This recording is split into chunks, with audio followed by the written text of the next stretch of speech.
फूंक दिए। ये क्या है? ये हिंदुस्तान है या पाकिस्तान है? ऐसे विदर्भियों को तो लगाम अगर शासन ही नहीं लगा पा रहा तो आम जनता क्या करेगी? आपको लेके चलते हैं रामगढ़ विधानसभा में।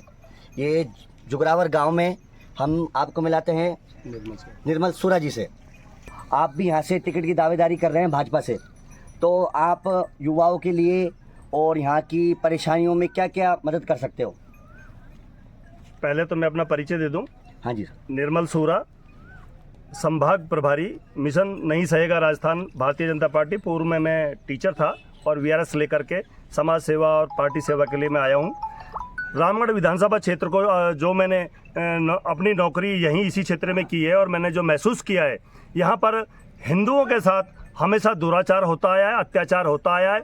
यहाँ पर मेवात के अधिक नज़दीक होने से हिंदुओं के मंदिरों के साथ छेड़छाड़ की जाती है, मूर्तियों के साथ छेड़छाड़ की जाती है, महिलाओं के साथ बलात्कार किए जाते हैं, बहनों के साथ दुराचार किया जाता है और धर्मांतरण का भी बहुत ज़बरदस्त यहाँ काम था जो मैंने रोका है, और ईसाईयत की ओर धकेलने का भी काम था जो रोका है। इन बातों को देखते हुए मुझे अपनी नौकरी से भी व्यथित होकर के, नौकरी छोड़ करके, मैं राजनीति का शौकीन नहीं रहा हूँ, ना राजनीति करने का मुझे शौक है, लेकिन जब जब धर्म की हानि होती है, कृष्ण भगवान ने अर्जुन को उपदेश दिया था कुरुक्षेत्र में, यदा यदा ही धर्मस्य ग्लानिर्भवति भारत अभ्युत्थानम धर्म संस्थापनाय युगे युगे। ये चीज़ें मुझे रामगढ़ में नज़र आने लगी, धर्म की हानि होती हुई जब नज़र आने लगी, क्योंकि मुझे बचपन से माँ से सनातन धर्म मिला है और पिता हमारे सन 47 से फौज में भर्ती थे। हम साथ रहे थे, साथ पढ़े थे, साथ लिखे थे। हमें राष्ट्र भावना कूट कूट के और धर्म की भावना कूट कूट के माता पिता से मिली है। तो मेरे लिए राष्ट्र प्रेम और धर्म प्रेम सर्वोपरि था, ना कि स्वार्थ और नौकरी। आज 1.25 लाख की नौकरी छोड़ करके अगर मैं इस पथ पर आया हूँ तो मुझे पैसे का तो लोभ होना मतलब ही नहीं है। दूसरा, रामगढ़ विधानसभा क्षेत्र में जिस तरीके से हिंदुओं पर प्रहार पे प्रहार होते आ रहे हैं, अभी 2 दिन पहले रामगढ़ में ध्वजा यात्रा खाटू श्याम जी पर ध्वजा को फाड़ दिया, नूह की जो कितना जघन्य अपराध किया, हत्याकांड की, गोलियां चलाई, थाने फूंक दिए। ये क्या है? ये हिंदुस्तान है या पाकिस्तान है? ऐसे विदर्भियों को तो लगाम अगर शासन ही नहीं लगा पा रहा तो आम जनता क्या करेगी? अब वो समय नहीं रहा। मैं चेतावनी देना चाहता हूं कि रामगढ़ विधानसभा क्षेत्र में यदि इस तरह का कोई तांडव हुआ जो नूह में हुआ, सबको घर छोड़ करके पलायन होकर के रामगढ़ की विधानसभा क्षेत्र के कई गांवों में आकर पड़ाव डाला हुआ है। इसी तरीके से इनको रामगढ़ भी छोड़ना पड़ेगा।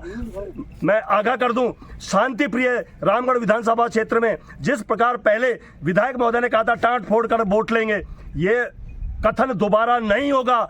और मैं भी ये कहता हूं, अगर ये लोग टाँट फोड़ कर वोट लेंगे तो हम भी टाँट फोड़ कर वोट लेना जानते हैं। हमें छेड़े नहीं, अगर हमें छेड़ेंगे तो हम छोड़ेंगे नहीं, ये ध्यान रखें। तो निर्मल सूरा जी, ये यहाँ की विधायक है साफिया जुबेर खान जी, तो ये अपने समुदाय के लिए, अपने समाज के लिए बहुत ज़्यादा सपोर्ट करती है, तो आप इसके बारे में कुछ बताना चाहेंगे? इन्होंने जाति विशेष को महत्व दिया है। अगर वो विधानसभा की विधायक बनी है, उनके लिए सारा स्थान एक जैसा होना चाहिए। आप इधर गंडोड़ा साइड, खुटेटा कला साइड चले जाओ, सारी रोडें क्षतिग्रस्त हैं।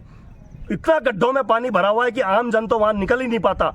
क्यों नहीं विकास किया वहां? उन्होंने अपने जाति विशेष के गांव यहाँ तक कि उनके निजी जो जमीनें खरीदी हैं, निजी जमीनें खरीद कर वहां पर भी रोड निकालें। उनकी जांच क्यों नहीं कराई जाए? जो निजी जमीनों पर रोड बनवाए, सरकारी पैसा लगाया है, इनका हक नहीं बनता। सरकारी पैसा तो सार्वजनिक है, सार्वजनिक स्थानों पर लगना चाहिए। इन्होंने अपने घर भरे हैं, अपने परिवार को उन्नत किया है। सूरज जी, जल शक्ति मंत्रालय जो है उसका पानी का जो पैसा आया केंद्र सरकार, जल शक्ति मिशन का जितना भी पैसा आया है, इस कांग्रेस सरकार, भ्रष्ट सरकार ने उस पैसे को रोका है और माननीय प्रधानमंत्री नरेंद्र भाई मोदी की योजना पर रोक लगाई है। ये जनता के हक को डकारने पर लगी है और उस पैसे को रोक करके जो सार्वजनिक फायदे होने चाहिए, जनता त्राहिमाम कर रही है पानी के लिए। कुछ जगह ये पैसा तो आया है, मैं कई मेव समाज के क्षेत्रों में गया तो वहाँ तो सब बोल रहे हैं जहाँ पैसा आया है वहाँ सांसद महोदय ने दबाव दे करके कांग्रेस सरकार पर जबरदस्त हंगामा किया। दुनिया भर के हम लोगों ने घेराव किए, तब जाकर के कुछ पैसा रिलीज किया जहाँ पर जल मिशन के नल योजना।